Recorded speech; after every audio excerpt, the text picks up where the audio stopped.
I'm Aaron Gold. I'm at the 2016 Detroit Auto Show. It's about 11 degrees outside, but it's hot in here, baby, because I am on the Mercedes stand, and this is going to be a really exciting year for Mercedes. They have a bunch of new vehicles coming out. So we're going to take a look at the vehicles that were launched here at the Detroit show.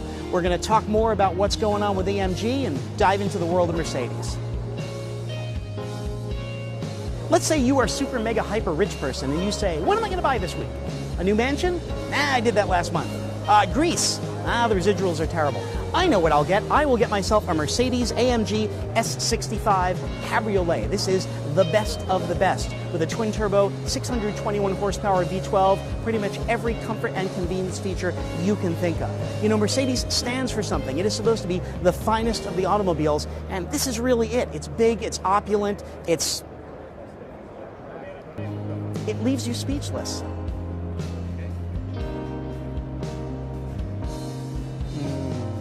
Just give me a minute. Man, I love it in here. Anyway, this being the top of the line, as you would expect, it's the best of the best in interiors. Now, I have to tell you about one feature that I absolutely love that Mercedes has on their convertibles. It's called the air scarf. You see these vents right behind me. When the top is down, they actually blow warm air over your neck. It eliminates the draft that you get in a convertible. It's also kind of romantic, and I gotta be honest, I proposed to a couple of Mercedes, and so far none of them have said yes. But it's just the attention to detail that really makes Mercedes the best of the best. I have always had a soft spot in my heart for the Mercedes SLK. It's a two-door roadster, very small, very tight, a lot of fun to drive.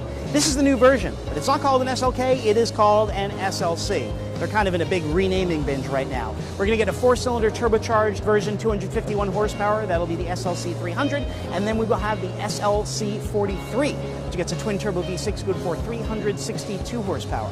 Now, of course, the SLK was one of the first cars to use a retractable metal hardtop. And the advantage of a hardtop convertible is that when the top is on, it seals up as tight as a steel roof car. Very quiet and completely weatherproof. Disadvantage being you give up a lot of trunk space.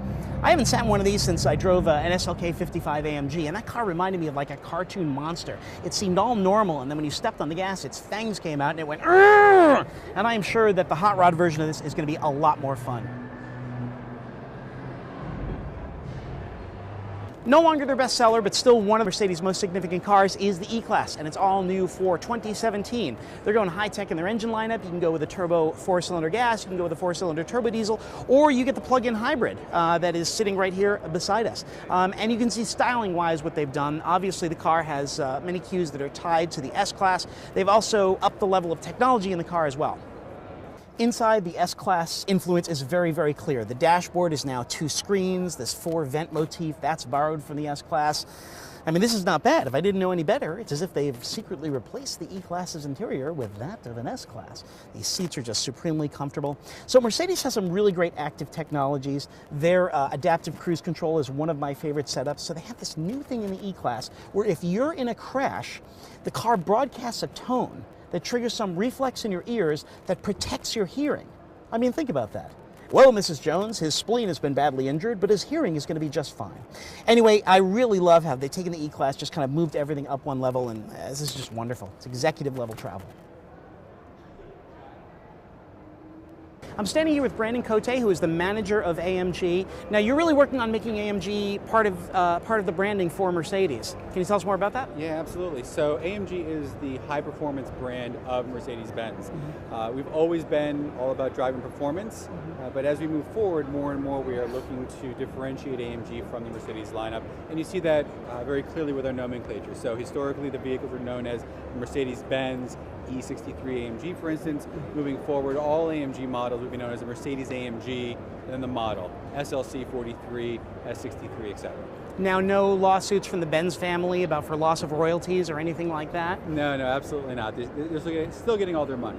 Now, tell us what we can expect when we see AMG on the back of the car. So, just as you always have, you can expect the pinnacle of driving performance, right? So anytime you see AMG, it means we've gone into the vehicle and there's at least over 500 unique AMG components to the vehicle.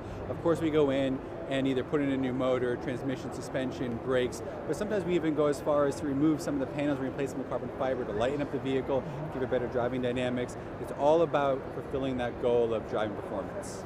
Now, honestly, when you pull up next to a BMW M Series at a light, do you always want to drag race the guy or what? No, I think when you pull up to the light, it's more about knowing you can beat them than actually showing off that you can beat them. So are AMG models built on the same assembly line as the regular Mercedes cars? So for the most part, yes. Now most of our models are built by the one man, one engine philosophy. That means we have one master engine builder who builds it from a cast engine block, puts every wiring harness, every piston, every camshaft on it to a full running motor. And that gets signed by the AMG engine builder. You get fix their plaque to the top of it. And then we ship that complete engine to the factory to be installed in the AMG vehicles on the production line.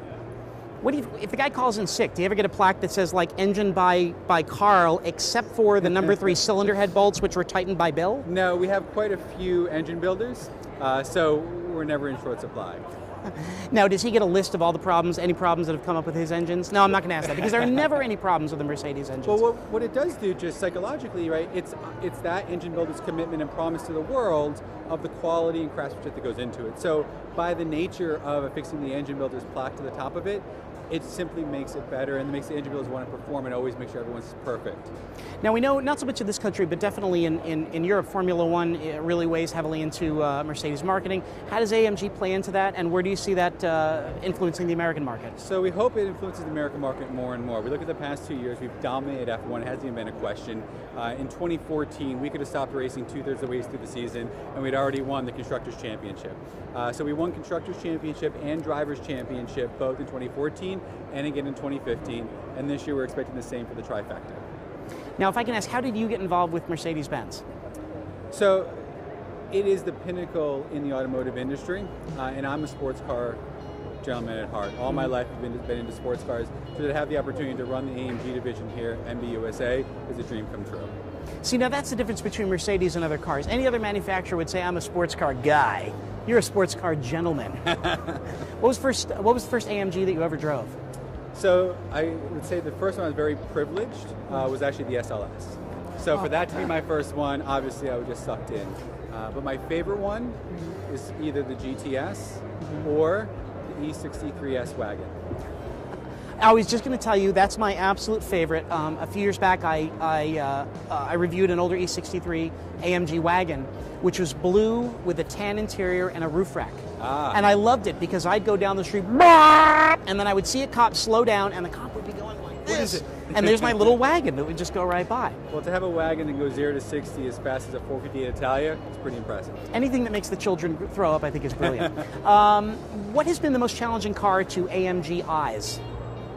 That's a good question. I think, you know, as we move forward, design is more and more important in the industry, right? And I think our S Coupe, which is 2 years old now at this point, I think is still the most beautiful vehicle in the industry.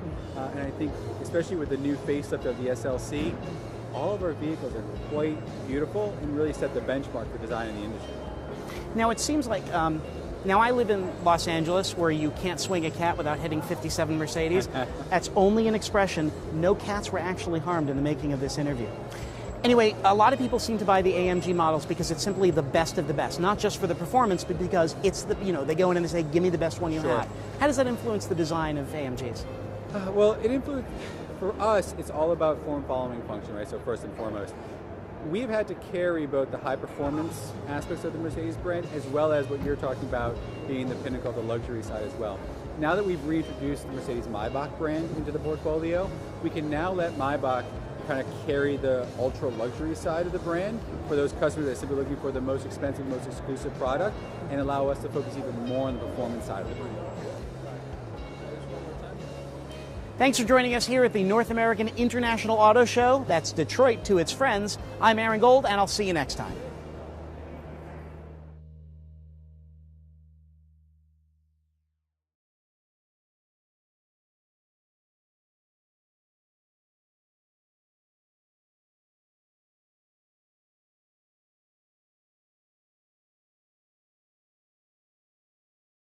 One of the more significant cars for Mercedes is the E-Class. I believe it used to be the bestseller. I'm told that the C-Class has eclipsed it now, but still a really important car. As you can see, they're going more high-tech, more high-end. You can't see that they're going high-tech. Why would I say that? You wouldn't know that. You wouldn't know by looking at it they've gone high-tech. They could have a carbureted, straight 6-cylinder engine with an oil leak in it for all you know. All right.